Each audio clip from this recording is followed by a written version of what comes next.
Hi folks, I'm Brenda Paskey and welcome to part 5 of my 3-part series on Eyes Wide Shut, Stanley Kubrick's masterpiece and his final film. I thought I had it all figured out, and then I saw this magnificent crossfade in the orgy mansion scene and realized I had to revise some things, particularly my estimation of Dr. Bill's character.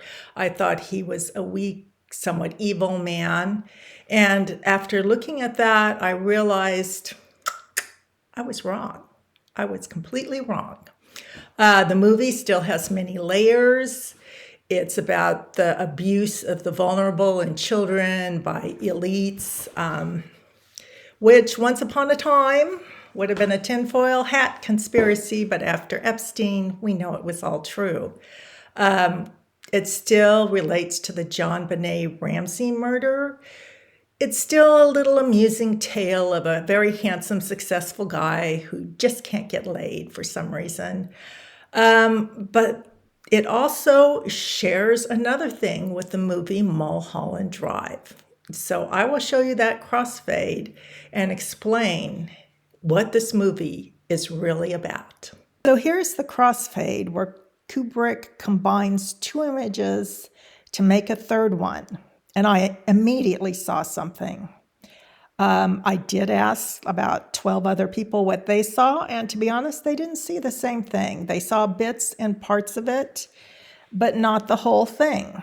So what I see is a Crusader king. There's his helm, there is his crown, here is his vulnerability, which amusingly enough is the buttocks of a blonde woman, but it makes a cross here at his throat. And he is confronting this beast. And there's white here, which is similar to the teeth of a skull. And I feel he is dead and has passed into the next life. So what is this? It's some kind of dragon thing. At first I thought it was this Anzu, who stole knowledge, which kind of goes with all the books we see in the background. It's a winged creature. It's rather serpenty and devil-like. But then somebody told me it is this, a wyvern, which is a dragon-like creature with wings, but no legs. And I feel that that represents Ziegler. Dr. Bill is going to do battle with this dragon, but first he must confront himself, because I think this indicates his depression and desire to die, and he did attempt to commit suicide by hanging. So yes, that is Dr. Bill's journey through the afterlife, and where he confronts his failures as a man and as a doctor and tries to make amends or explain them away. There's a couple of tricks to this. The beginning of the movie, the first 20 minutes, belongs at the end, and the waltz will signal that to us. It's cyclical. Things happened in reality. They're reflected in the afterlife. They may have happened to more than once or to more than one person. So that makes detangling it, especially Mandy in the bathroom, a little complicated, but it will all make sense. Also, Dr. Bill died twice. You remember he was responsible for the drowning of his daughter Sabrina in the bathtub. And that, coupled with the death of Nick, caused him to try to commit suicide. So we see indications of that in this movie, although it kind of slips by most people. So to get to that point, to explain it all, we will start with a discussion of artwork in the apartment and the curtains. So the Harford home is just covered with these vibrant paintings, very beautiful, and obviously by the same artist. I mean, I'm interested in art, but I think anybody could see that they were painted by the same hand. They're in the same style. And this one in particular has a pattern very similar to one in Ziegler's bathroom. So if you're buying an artist's work and sticking it in the bathroom, that kind of says something about you and about them. And so who could that artist be? We know Alice had an art gallery that went broke. And now there's not really much left of it except all these paintings. And who could the artist be? It's got to be Alice. But she doesn't paint anymore for some reason, even though these show marvelous talent. They're actually by Christiane Kubrick, Stanley Kubrick's wife. But this is what Dr. Bill thinks is art, these old, farty kind of things. Which brings us to the curtains. This is a very traditional pattern. So who picked out those curtains? I think it was Dr. Bill. And that means we know who picked out these curtains, these horrible tacky green things. It was Dr. Bill. This is his apartment. And that is him in the future. He died, and his ghost has come to terms with it and to comfort his third daughter, Marion. Yep, third daughter. They had a daughter after Helena, after Sabrina. They tried again, and here is Marion. And I will show you the clues that point to that. And I will say this picture from a movie of about the same time reminds me of this screenshot. Yeah, talking to a ghost.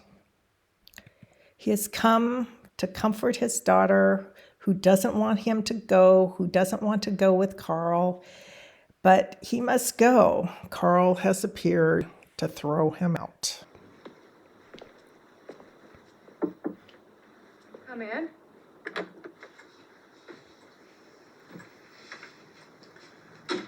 Darling, I'm so very sorry. Are you all right? I'm okay. Dr. Harford, good evening. Good evening, Carl. Thank you very much for coming over here tonight. It's the least I could do. We don't like Carl, do we? He is cold, he seems domineering, and he virtually evicts Dr. Bill from that apartment where he was comforting his daughter Marion. And now he must go and face the rest of what he did in his life out on the streets of New York. Carl, I think, because his name means twin, is actually the bad side of Dr. Bill. He seems successful and in charge and tall, but he is kind of repulsive and dresses in shitty brown. This is our indication he's not good. And Dr. Bill is going to have to confront him as well. Oh,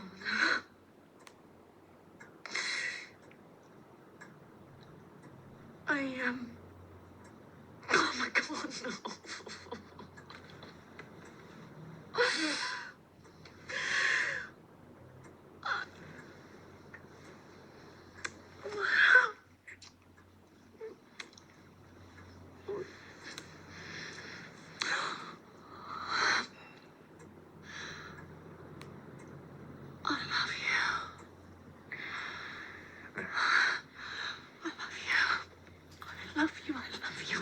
I love you. I don't want to go away with Carl. Marion, I don't think you realize. Okay. She did kiss him rather passionately, so that makes it difficult to think of him as her father's ghost. But let's try to take out all the sex from this movie, from the kisses, from the nudity, and just see what we have. Because I think these kisses are the kisses of forgiveness. And Marion is forgiving her father for raising her to think that Carl is just the pinnacle of masculinity. And you know what? She's not going to Michigan. So that is a passionate, somewhat desperate kiss, but I don't think Marion is in love with Bill in the romantic sense. He's her dad. She doesn't want him to leave. He's abandoning her with Carl, and she must deal with him on her own. But she forgives him and she lets him go. Domino, who is Sabrina, kisses him and forgives him for neglecting her to the point where she drowned in the bathtub. And after the kiss, he must go. Mandy forgives him for neglecting to follow up on her and leaving her with Ziegler, who obviously had ill intent. She kisses him, but he must go. So here's the more riddly portions of the movie. When is it okay to fondle the breasts of an attractive young woman you only just met? Well, Bill's a doctor, and it's okay when you're checking her for signs of the breast cancer that killed her mother. When is it okay to be completely naked in public except for this little G-string sort of thing? Well, they're not at a nude beach, but if you're a baby, it's okay. It's okay to be naked in public. Nobody will comment on it. And who is always bald? I mean, men are often bald, but they are not always bald. So who is this guy? He is also an infant. They are bald. And this is Bill being stalked by his guilty conscience in the streets of his regrets. So Dr. Bill is embarking on a journey through the afterlife, one where Alice has already arrived, and he is journeying toward it when he is rudely interrupted by the 6 things he feels most guilty about. Bill gets knocked off his feet on the journey to the afterlife by these 6 rude fellows. So who are they? 6 comes up again and again, and I believe the 6 are Dr. Bill's 6 great guilts. So if you look at this, 3 of them have Y's on their head. So I'm just going to call that the Y chromosome. There's 3 guys and 3 women. And the fact that they're all wearing jeans suggests they have the same genes, they're part of Dr. Bill's family. So who are they? I would say this guy is Ziegler. This is a woman, she's in green, she's Mandy. She's blonde here. This is Alice in her typical beige coat with the long red locks. This is Nick, black and white. He's always in black and white. This is Sabrina, also in the beige coat. And this is Milich. And he seems to be carrying some sort of weird burden on his back. So perhaps he should have been taken to the vet at some point. So before I embark on the story of Bill's journey through the underworld, where he confronts his past actions in a series of huge windowless rooms, I'm going to lay some groundwork.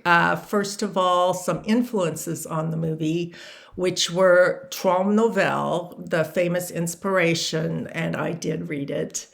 And you should too. And also 2 movies, They Shoot Horses, Don't They? And Don't Look Now, where I noticed some very obvious visual echoes that point at what this movie is telling us.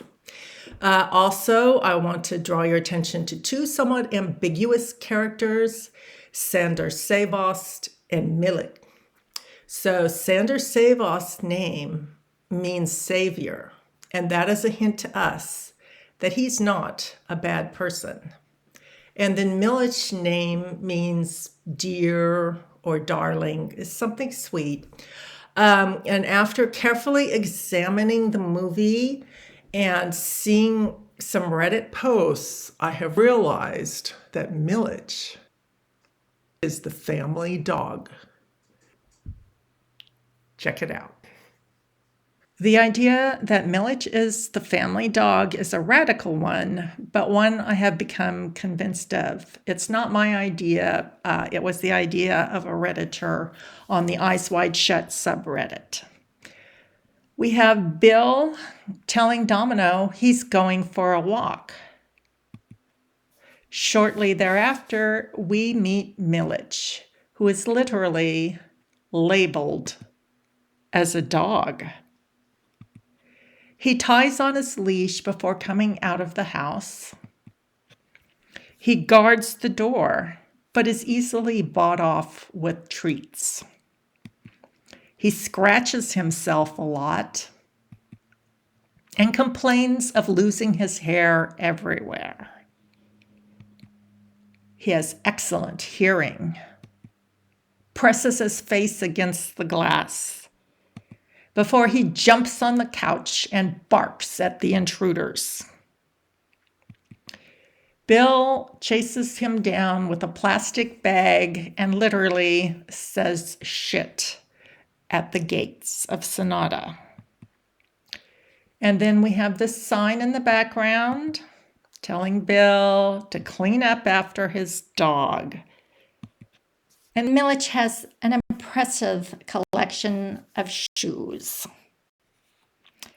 There's also newspapers popping up everywhere that he has no doubt brought to his master, Bill.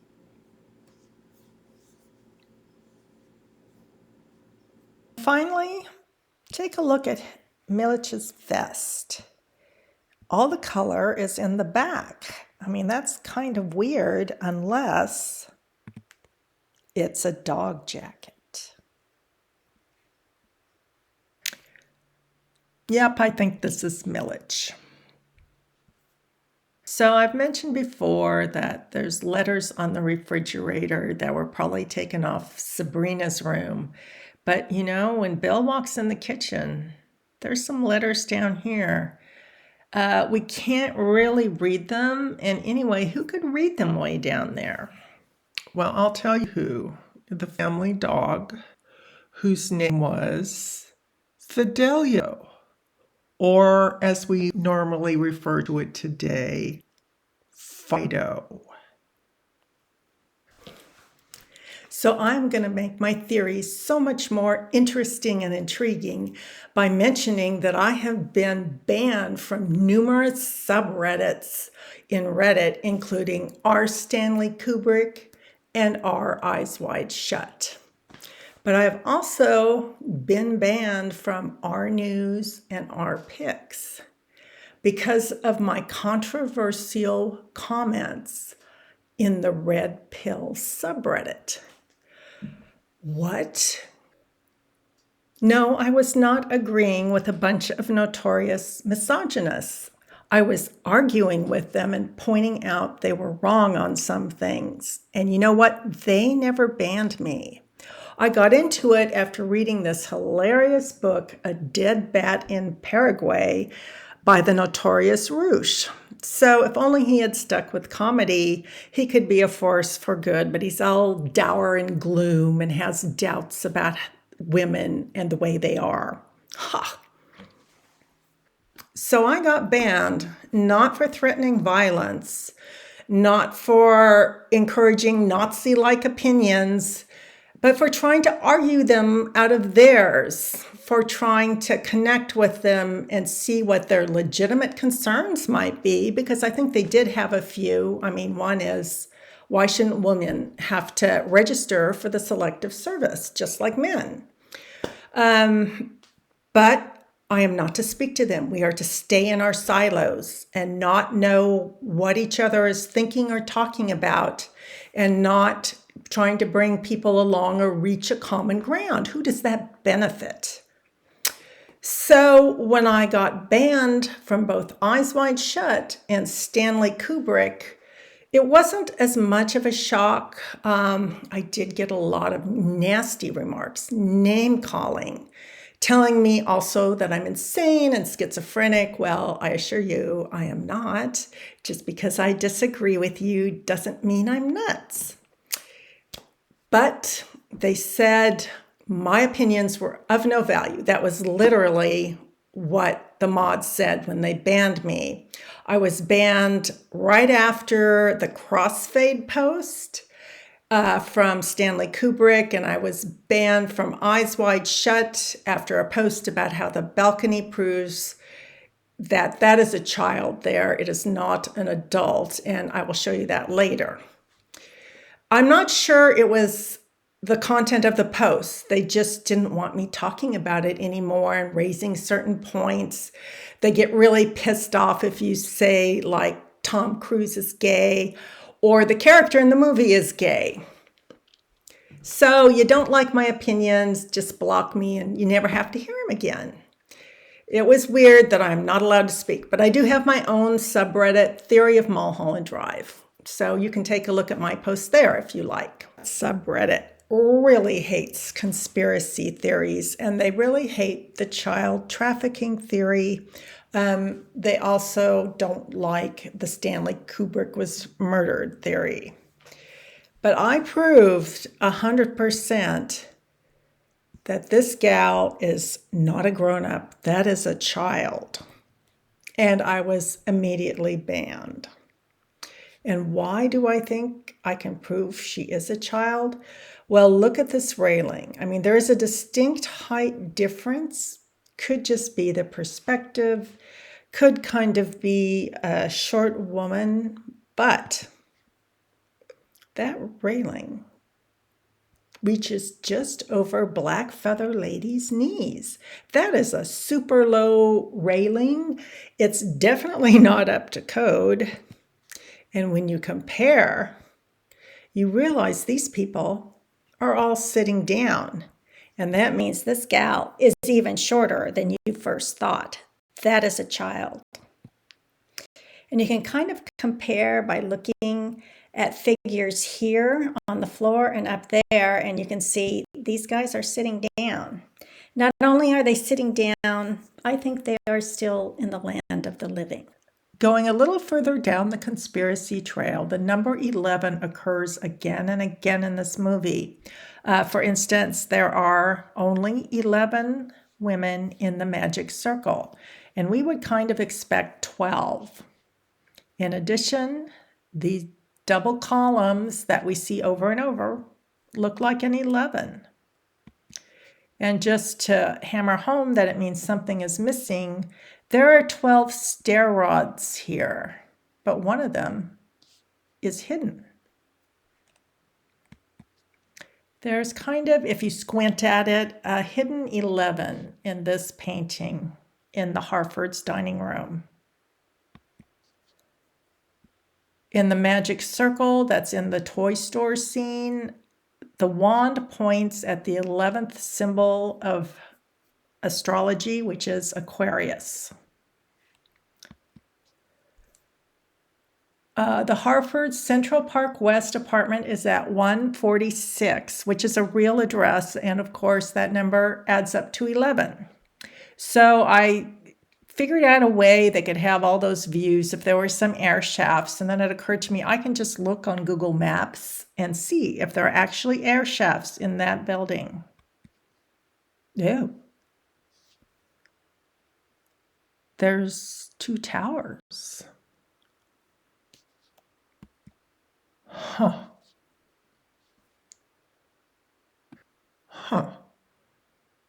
Those 2 towers kind of look like an 11, I guess. And that reminds me of something. I can't think what. You know, I looked at the screenshot and it occurred to me to wonder why Kubrick arranged the missing stair rail this way. It's all the way up here. I would have kind of put it more in the middle maybe. But he's got like 9, a space, and a 1 and a 1. 9 and a 1 and a 1. Beats me. So I have received a great deal of grief on Reddit from auteurs who feel that Eyes Wide Shut is a very faithful adaptation of Schnitzler's Traumnovelle, and I simply must read it and understand it to realize all these other theories are nonsense. So I did it.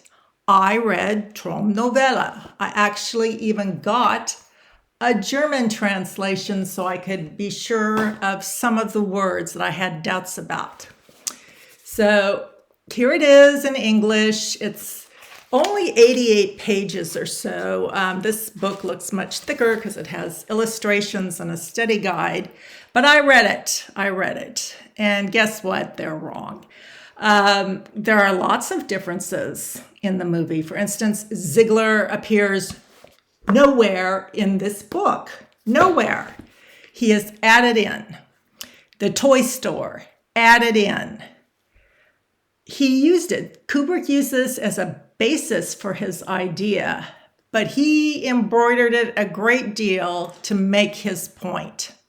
And furthermore, I don't think any of those people criticizing me actually read the novel because there's a creepy undertone to it. The main characters are Fridolin and Albertine. He changed the names because they're German names and they just wouldn't go over as well. So that's not a big deal. But here's what's a big deal. Yeah, Albertine has the hots for this naval officer, but guess what?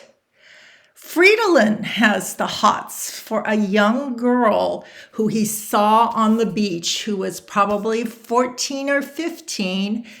And this is only an 88-page novel, and I'm 70 pages in when he mentions, oh yeah, when I saw her, she was naked. And I stared at her and reached my arms out to her.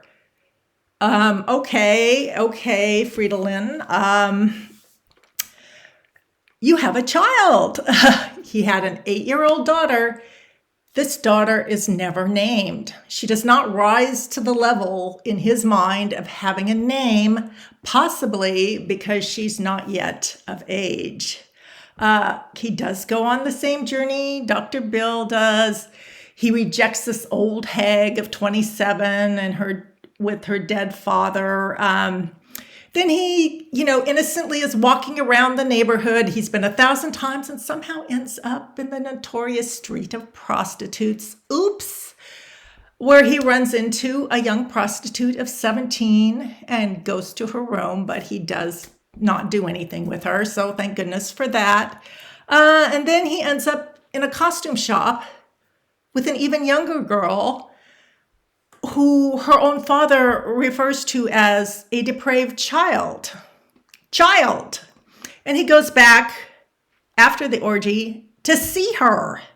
And then he does not report anything to do with that, even though he knows as a doctor he should be reporting these moral problems to the authorities. And he even thinks with the woman who sacrificed herself, he should have reported that because he doesn't believe it was a natural death. So all this is very concerning, and I feel like Albertine was a little concerned that he's seeking out these naked little girls, and he's got a daughter who's about to grow up. So I see that undercurrent. I don't know how everybody else missed it, but why don't you read the book and see if you see the same thing? Carefully examining the toy store scene, I found evidence that 2 movies influenced Eyes Wide Shut. First of all, these captive balloons, multicolored, near Alice's head. We know that if something is near someone's head, they're thinking about it. And over here is a little girl in a red coat with a white and black hat. So this scene, I think, shows futures of all the characters, but I don't see a future for Alice. I see a decapitated tiger head over here, and we know Alice is often represented as a tiger. I I put that aside and I was searching for who this guy might be. There are no less than 3 Bauta masks. It was common at Venetian masquerades, and the elite would wear them. So more than one person could have this mask. It would be normal. The eyes were very suggestive. We know it's not Milich because Milich has a beard. It's not Sander. I finally found a picture of Sidney Pollack without his glasses. It's the only one I could find. And it doesn't seem to be him either. Those eyes are younger, rounder, have a distinct eyelid. But as I was searching for Sidney Pollack, I saw this. These colorful balloons.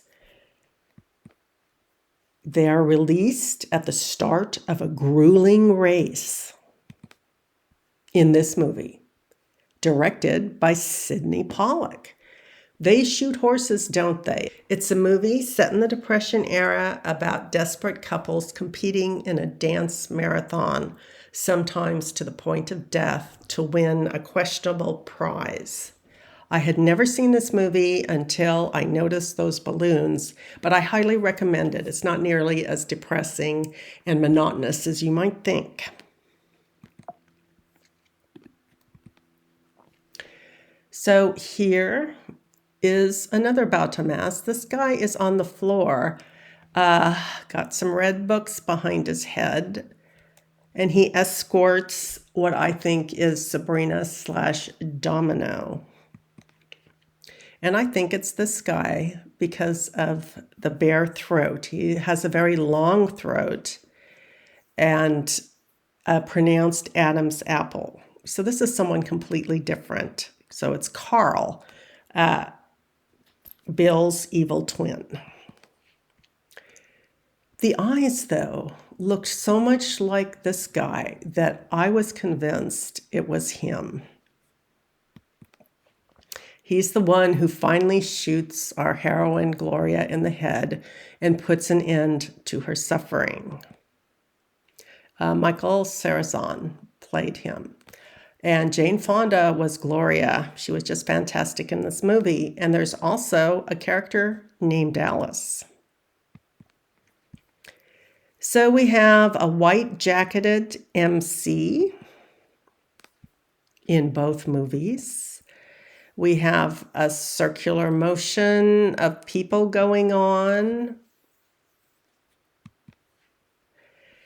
We have somebody whose dress is stolen and torn up to reduce her chances and get her out of the race because that is the only thing that will save her. So a dress was torn up. Yeah, what's going on back there? And it was Alice's dress. He is posed against some Venetian blinds, a white thing around his neck. Venetian blinds, pondering. There's 6 people who are the main characters. Yeah, 6. And, it's 3 men and 3 women. Now, these are all men, but I theorize that the Y indicates the Y chromosome, and that is actually 3 men and 3 women as well. These are the people and entities that Dr. Bill feels most guilty about. We have an exhausted, curly-haired redhead. She does look very exhausted. We have some gray, speckled musicians. Very similar. We have nurses and doctors standing at ready. We have an attempted seduction involving a dead father.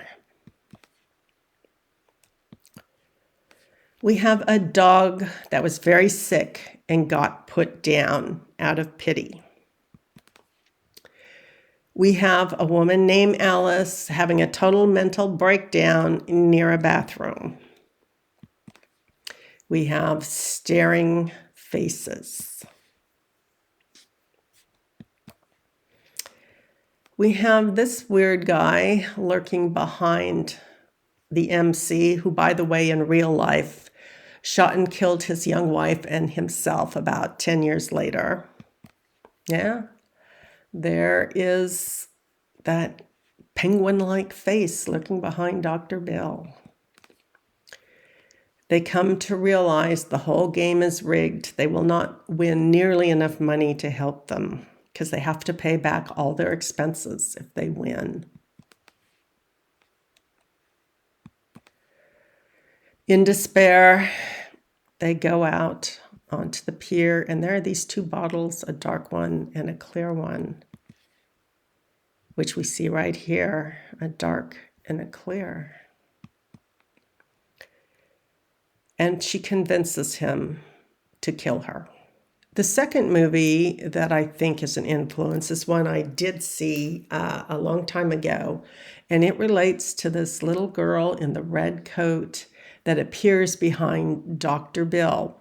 And she appears just as Helena says the word Sabrina.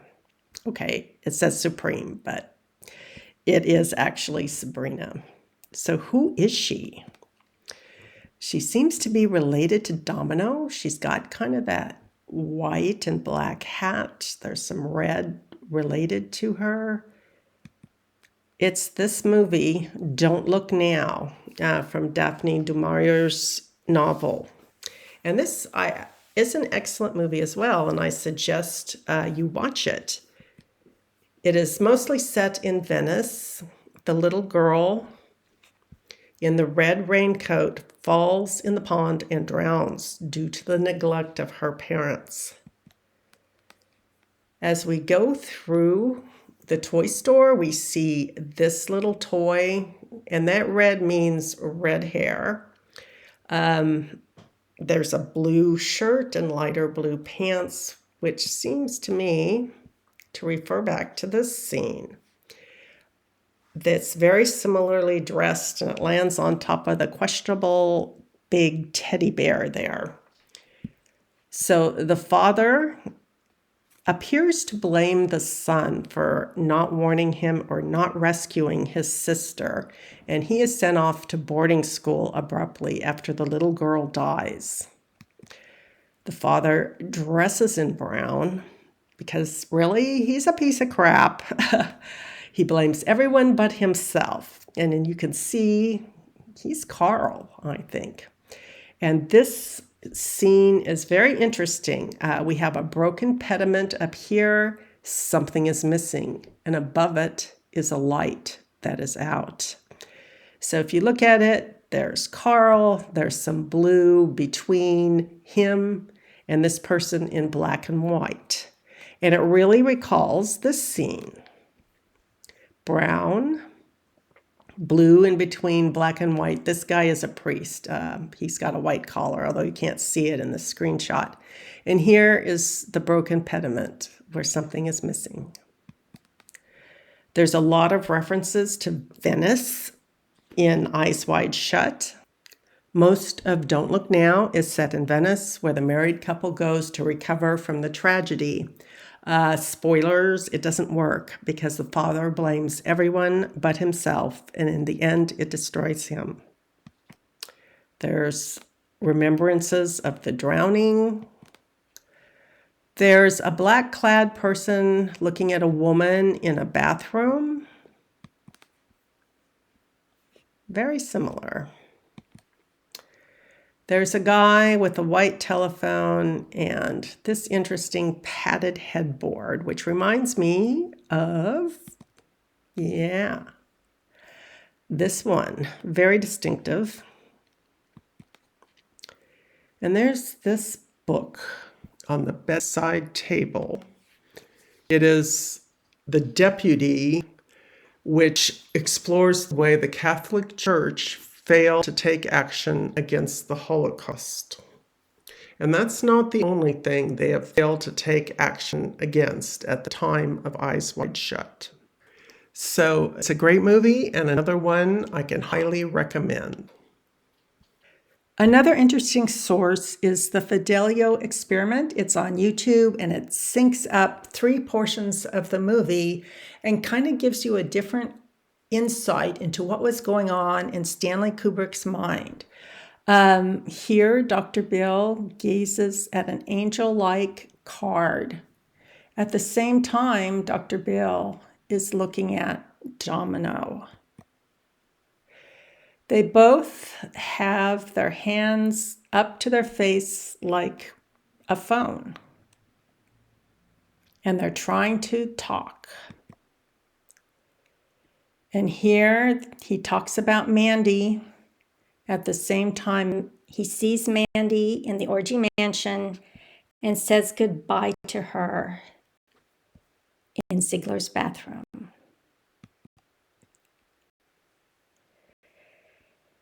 Marion says he was a very brave man as Dr. Bill looks at Nick.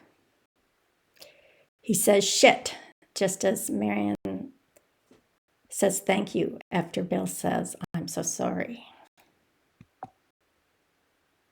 There's 4 long extended scenes in this movie of conversations or monologues, which I found extremely tedious the first time I watched, but they comprise almost 30% of the movie. So I took a closer look at them. The 4 scenes are Alice confronting Bill and telling him about the naval officer, Sanders' smarmy pursuit of Alice's dream when Bill comes back from the mansion, and then Ziegler's confrontation in the pool room, which just goes on and on, but is a little more entertaining than the rest. So to understand this, you have to swippy swap the genders in some cases. First of all, the naval officer, she is not telling him that she's after the naval officer. We were all shocked, right? She said she would just dump Bill, dump their kid, and run off with the naval officer for one night fling. That's nuts. But that is what Bill is thinking of doing. He wants to run off with Nick, his true love. And probably most people would not think twice. Oh, Bill has to be himself. You know, he's gay. That's the way it is. But he is deserting his child. And if a woman did that, it would be outrageous. When Sander is circling around and telling Alice that women marry so they can sleep with whoever they want, what is he saying? Because it comes right after they see the 2 models and Bill. Well, you have to understand some color theory, so I will get into that in a moment. But he is actually saying men sometimes marry women so they can sleep with who they want, their daughters. He is putting a flea in Alice's ear about Helena and Sabrina and Marion. So when Alice asks Bill, those 2 women, did you fuck them? What is she really asking? And then the other long monologue she has about that dream, she is speaking about the time when they were arrested for neglecting their child to the point that Sabrina drowned in the bathtub. Their clothes were stripped from them. They were processed. It was empty. A city was gone as far as they were concerned. They were not part of society anymore. And it was terrifying. And then she mentions the naval officer. But this is not the same naval officer. There was that naval ship model in Ziegler's pool room. She's talking about Ziegler and how he tricked her and drugged her, and she ended up in this orgy. And that is exactly what will happen to Helena if Bill gives in. Here's a little color cheat sheet that you might want to print off to give you a little guide to the colors in this film. But right now, I think the most important ones are Helena, who is red, Marion, who is green, and Sabrina, who is purple. And that means whenever you see red and green together, that is Dr. Bill's daughters, Helena and Marion. You can see Helena is on the side of the Christmas tree, and poor forgotten Marion is on the side of this somewhat funereal flower arrangement. Both of them have gold shoes, by the way. So every time you see them together, Stanley Kubrick is trying to tell us something. We have this beautiful lamp in the costume shop, and while it is there, the green and the red are illuminated. And later in the morgue near Mandy, there is green and red, implying that if Dr. Bill does not act, his daughters will end up there. In the ballroom scene, a red-haired woman in a purple dress who looks a great deal like Domino or Sabrina pops up when Sander and Alice speak about her art gallery. And she remembers it was her absence at the art gallery that led to Sabrina's demise. She shows up again when Gail and Nuala speak about how doctors miss a lot. And you'll notice Gail has a hairdo that looks a lot like Marion's. Clothing and clothing symbolism plays a big role in this movie. And because I have danced all my life, I was aware of some of the symbolism that some of you may not have noticed, in particular, the Nutcracker. The Nutcracker is about a little girl who has a weird Uncle Drosselmeyer who gives her all kinds of gifts. And she wakes up one night and has to defeat the Mouse King by whacking him with her ballet slipper. So Kubrick draws our attention to this right in the very first scene. She's all dressed up. Helena's all dressed up as the Sugar Plum Fairy, who actually doesn't really wear wings usually, but it helps to place who she's supposed to be. Clara turns into the Sugar Plum Fairy in some versions after she defeats the Mouse King, and she runs off with the Nutcracker, who transforms into a handsome prince. So, yeah. So the first thing we see Helena wearing is some toe shoes. She's dressed up like the Sugar Plum Fairy, and she's wearing satin toe shoes as opposed to the more usual ballet slippers, which would be appropriate for her age. You don't wear toe shoes till you're much older. And the theme of big shoes is seen a lot in this movie, and we don't really notice it, but there is a distinctive gold shoe that's in Dr. Bill's closet and Domino's bathtub. And then we see it also in a later scene, and that is the scene in the toy store. And that is the scene that suggests this movie in the end has a happy ending and the Mouse King is defeated. When we first see Helena, she is wearing what looks like satin toe shoes, which she is much too young to be wearing. Those are the shoes with which Clara defeated the evil Mouse King in the Nutcracker. Dr. Bill seems to have a golden shoe nestled among his more manly footwear in his closet. Domino has a golden shoe in her bathtub. It's quite large and flat-heeled.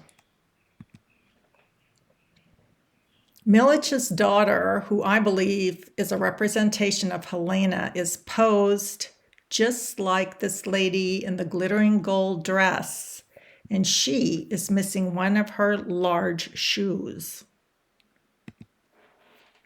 Behind Dr. Bill is what I can only characterize as the Nutcracker, who will be freed once the young girl whacks the evil Mouse King.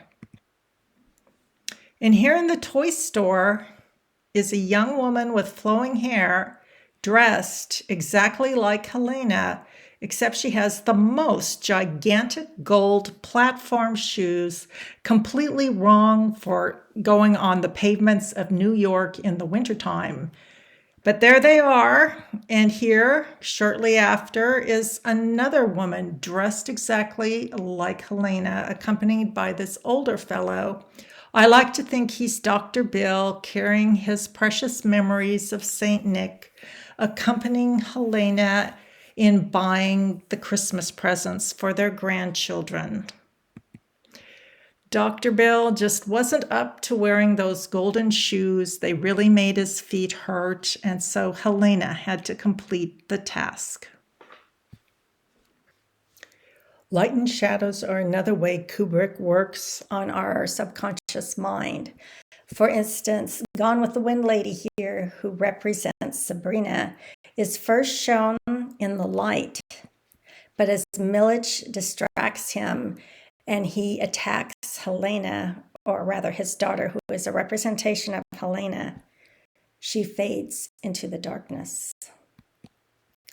In this scene, where Mandy is absolutely the queen, she is shown in shadow, not in the normal spotlight, which foretells her eventual death. I noticed that in quite a few scenes, there's a moment when one character completely eclipses another, and we don't see them at all. I first noticed it here in the going to the party scene where the babysitter and Helena switch places for no particular reason. I do think it might be slightly different from the other scenes, but I think each one is trying to tell us something. Here, Ilona and Bill completely eclipse Ziegler. They are going to take him out. Here, Bill completely covers Mandy. He is failing in his duty as a doctor, and it will result in her death. Here, Alice covers Helena's face with a blue brush. And I think that color of kind of light blue means illness, specifically cancer, and that perhaps she has passed this on to her daughter. Here, Alice covers up the picture of somebody who looks a lot like Nick. Here, Bill completely hides Domino. He does it twice. But then she covers him. So I think they both had a hand in what happened to them. Here, believe it or not, Nick is behind that curtain. So his lifestyle has blacked him out. Here, Milledge completely hides Bill. What happened to Milledge is troubling Bill, and Bill feels responsible. Here, Helena hides this little Southern Belle lady, who I think represents Sabrina, and she is also in shadow. And here, a top hat and this mausoleum-style building are reflected onto Nick, one of the many signs that he did not go to Seattle. He is gone. He is dead. So now we will ask, is Nick dead, or did he fly back to Seattle to bang Mrs. Nick? And I'm sorry to tell you that every indication shows that Nick is dead and Ziegler killed him. There are a lot of reflections and repetitions of scenes and situations in this movie that give us a clue to what happened in other scenes. We first see Alice and Helena wrapping up a present, and the guy is dead and he looks a lot like Nick. And then Alice covers him up. So behind her, we have kind of a square thing. We have a plant here, a window in the distance, and down here is an interesting red and gold pattern on top of a counter-like thing. Square thing behind the blue shirted guy. There's a plant in the background, a window, the pattern very similar to the wrapping paper. He is covering up Nick's death. At the Hotel Jason, the lights are out and you can't see the end. Nick is no more. When Bill looks at the picture of Nick, first of all, when you see people in black and white, they're generally dead. But there's a reflection on the glass of the building across the street. It's the building where Millich lives, and the top hat is also reflected, which is significant. Why? Take a look at this building. This is where Millich lives. It looks kind of odd, kind of mausoleum-y. And when Dr. Bill arrived that night, the light was on. Millich was not asleep. He was up. This is his apartment, and he was waiting for Bill. The top hat? Well, everybody thinks this guy is holding a tricorn, but as a student of costume, I can assure you he is not. He's got a little dog there. He's got a hat, and that hat absolutely has to be a top hat because the guy has long pants. So the top hat signifies Ziegler. Ziegler's shadow has fallen on Nick. He has killed Nick. So I've put some thought into who these two people are up on the balcony. I've come to the conclusion that the people on the balcony are the living souls who are left once the people on the floor have passed on. But who is this couple? She's much shorter than him. At first, I thought it was Marion and Carl. I mean, her hair is gold and red, so it could be a blonde or a redhead, or maybe it's both. I don't know. But then I thought maybe Ilona and Ziegler. She's wearing these meaningless trinkets, but quite sad and kind of beat up. Or maybe it's Millich's daughter and Millich, but Millich has a beard, so it can't be him, as is more clear in the movie that this guy does not have a beard. And finally, I decided it's Helena and Ziegler. She's left with him after her parents die. So in her room, there is this weird art piece. It is an odd decoration for a child's room, but it has these trinkets, very similar to Sad Crying Mask. And this is a really weird thing also to have in a child's room, I think. I think it must have been made by Christine Kubrick because there's her initials, and it has similar images of statuettes to this piece, but I can't find it anywhere on the internet. Maybe it was just made for this movie. So Ilona, Nuala, and Helena all seem to be aspects of each other. Here she is in red with glittering jewels. We only see her once at the mansion. I mean, this is the pinnacle of what Helena could hope to achieve, marriage to a rich old pervert. They're all wearing red jewels, and you'll notice it's on the left shoulder, so that is wrong. She wears a black headband, red. Anytime you see a black headband on hair, that is almost certainly Helena. And her earrings, as I mentioned, are a modified St. George's cross. And what did St. George do? He slew the dragon. And here we see Alice grooming Helena, and she wears a red sparkly sweater like the other versions of herself. But Alice is grooming her hair into a pigtail with black ribbons, and I think that is significant. I've always felt that David Lynch was a humorist and a riddler, and he could throw something at you, and if you just twisted your perspective, you could see what he was getting at. But Stanley Kubrick, to me, is more knowledge-based. For instance, when we first see Nuala, she has the long, unbound hair of a medieval virgin. She is also wearing the red cheongsam of a bride with glittery, expensive buttons. But there's something odd about it. It's backwards. It doesn't close on the right. It closes on the left. And she is wearing earrings that are a modified St. George's cross.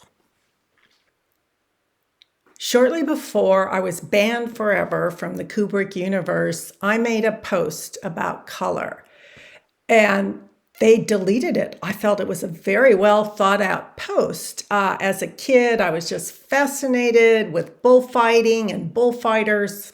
Okay, I'm a weirdo, and things have changed, but I noticed something right off, and I wanted to share it. So at one point, I found myself explaining the difference between magenta and red. And it kind of made sense that they don't understand some of my posts. A lot of Redditors, especially in Eyes Wide Shut and Stanley Kubrick, are male. And a lot of males are colorblind, a lot more than females. But this is magenta and this is red. And I will show you why that is important. In the toy store scene, I noticed this rather sturdy little gal with frizzy hair with this very striking color combination for her coat. And next to her is her dad, it looks like, and he has sideburns, which I don't think were in fashion in the 90s, because I was around in the late 90s. And I immediately recognized this. Yeah, it's the capote. And this guy wears out the bull and always has this very traditional cape. And the dad looks like he has the sideburns of a bullfighter. That was a bullfighter's daughter. But do we have anyone in there with frizzy hair who might be the bullfighter's daughter? I don't think so. I don't recall seeing her anywhere in the movie. Oh. There she is. There she is, sharing a couch with Helena. And Dr. Bill and the babysitter share a moment. And Dr. Bill says he'll hold a cab for her. So we'll see what that means and why he would do it. The muleta is red, and that's the one the killer uses. So do we see anyone in this movie who often wears red? Helena. And her hair is being done up in a pigtail, which is traditional for bullfighters. And who wears red in this movie? Ilona, whose name means Helena. Nuala, who appears to be a new bride. I think they're going to take out the bull. Who is the bull? We have sort of a bull symbol at Sharky's blocking the way. We have it in Ziegler's mansion. We have a sort of bull symbol outside of Ziegler's mansion. It's back here, and it is between Alice and Dr. Bill. There it is. They're having to deal with the bull. And here he is. He discusses Mandy as horns appear behind his head, and he blocks a light. Again. Same with Nick. Horns appear, and he blocks a light. Ziegler is the bull.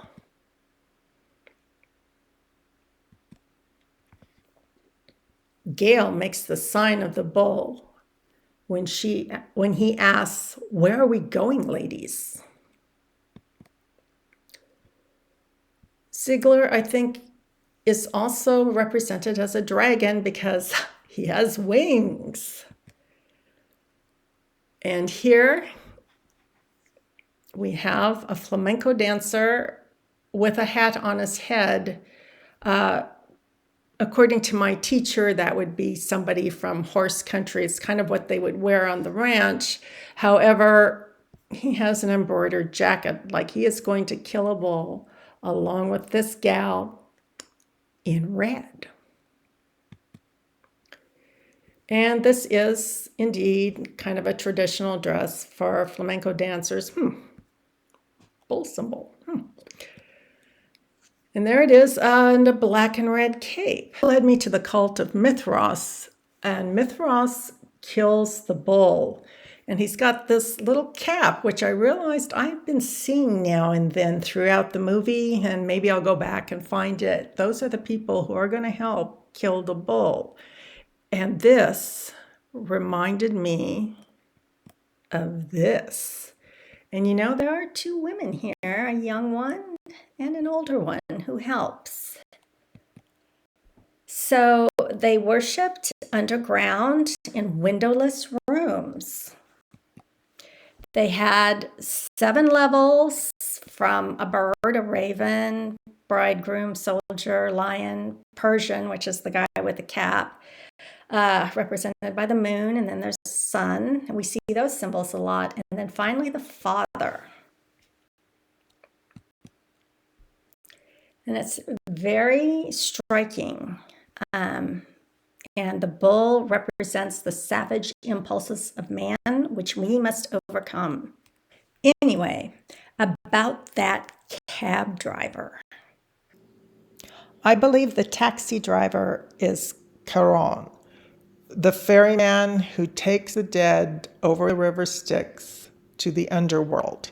I mean, come on, he's literally taking him over the river here. But Dr. Bill doesn't give him the full fare. He's kind of bargaining back and forth and thinking twice about his decision to die. So later, the ferryman slams the door in his face. He's not going through all this again. And when Dr. Bill arrives at the hospital, the ferryman is waiting for somebody else, and that other person is Mandy. So I did finally finish my little pamphlet on Mulholland Drive and all the symbols and the meaning behind it. It's available on Amazon and also on blurb.com. I've got like layouts of all the residences. I've got lists of symbols. I've got the colors explained.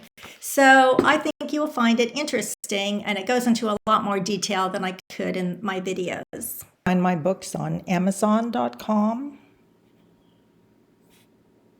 The smaller photo books are available on blurb.com, and you can get a PDF version as well. Hopefully, by the end of March, my little pamphlet on the meaning of Eyes Wide Shut will be available on both Amazon and Blurb. Wow, folks, it's been close to an hour and I still haven't gotten to the new timeline. So I'm going to let you go for now.